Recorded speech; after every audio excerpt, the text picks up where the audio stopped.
Magandang araw guys. So ngayon guys, magluluto ako ng pan-seared salmon. But bago ang lahat, lulutuin ko muna itong aking brown rice pilaf. So napakadali lang magluto ito guys. So isuti ko lang yung aking sibuyas, carrot, saka yung nilagyan ko ng green beans. Ayan, sinusuti lang natin sa butter. Pagkatapos yan guys, bababad natin yung bigas. Ayan, at nilagay ko na yung aking binabad na bigas, brown rice. Ayan, so para medyo healthy yung ating pagkain ngayon. So, yung brown rice kasi guys, mataas kasi yung ang kanyang fiber. So, kaya mas maganda siya kaysa white rice. So, naglagay lang ako ng asin.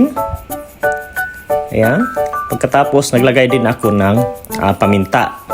So, pagkatapos niya guys, maglalagay lang ako ng tubig. Pagkatapos natin yan haluin. Ayan, hinalo muna natin bago tayo maglagay ng tubig. Parang ginigisa muna natin. Ayan, naglagay na ako ng tubig. Mas maganda guys pag kayong nilagay nyo ay chicken stock kasi may lasa na siya. Pero ayan, pwede din naman yun kahit na plain na water lang. Ayan, takpan na natin at isimmer. At ito na yung aking salmon. Tinimplahan natin. Salmon fillet. Tinimplahan natin ng asin. At titimplahan din natin siya ng paminta. So, pwede rin nating lagyan ng lemon kung gusto rin natin. Okay lang din naman din. Ayan. Tapos, himasimasin lang natin yan. Ayan.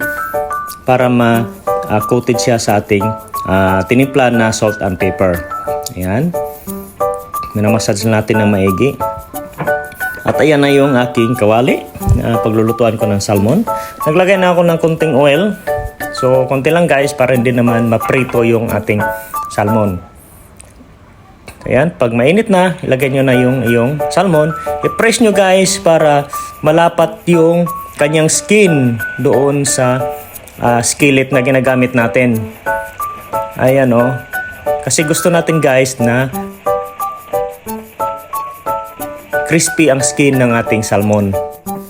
Hayaan lang natin yan, mga ilang minuto. Pagkatapos, babaliktarin na natin guys. Ayan, bago ko baliktarin yung aking salmon guys, nagluto muna ako ng binablanch ko na gulay. So, ayan, yung ating side dish. Green beans. Yan ang bagay na bagay sa salmon. Tinimplahan natin ng salt and pepper din. So, huwag natin kalimutang timplahan guys yung ating mga niluluto. Ayan, tinutos lang natin. Ayan, tapos sit aside na yan guys. At ngayon mga idol, check na natin kung pwede nating baliktarin yung ating salmon. Ayan, pag hindi na nakadikit yung kanyang skin sa ating skillet, pwede na natin siyang baliktarin mga idol. Kasi gusto natin na crispy yung kanyang skin.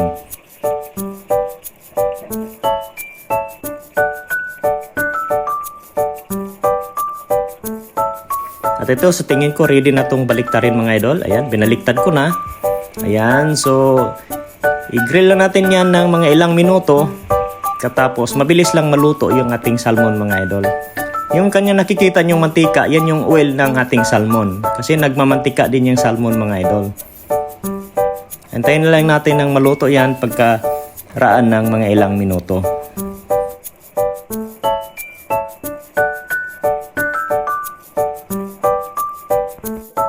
At ngayon nga mga idol, luto na yung ating salmon. So, ipe-prepare na natin. Nag-plating na tayo. So, naglagay na tayo ng green beans natin sa plato. Yan yung pinang-ilalim natin sa ating salmon. O, diba? Sexy, diba?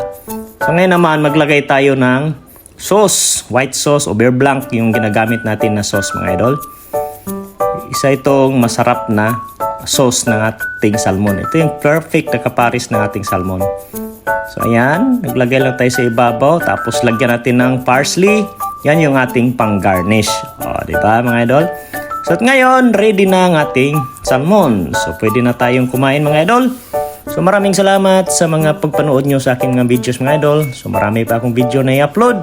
So, God bless.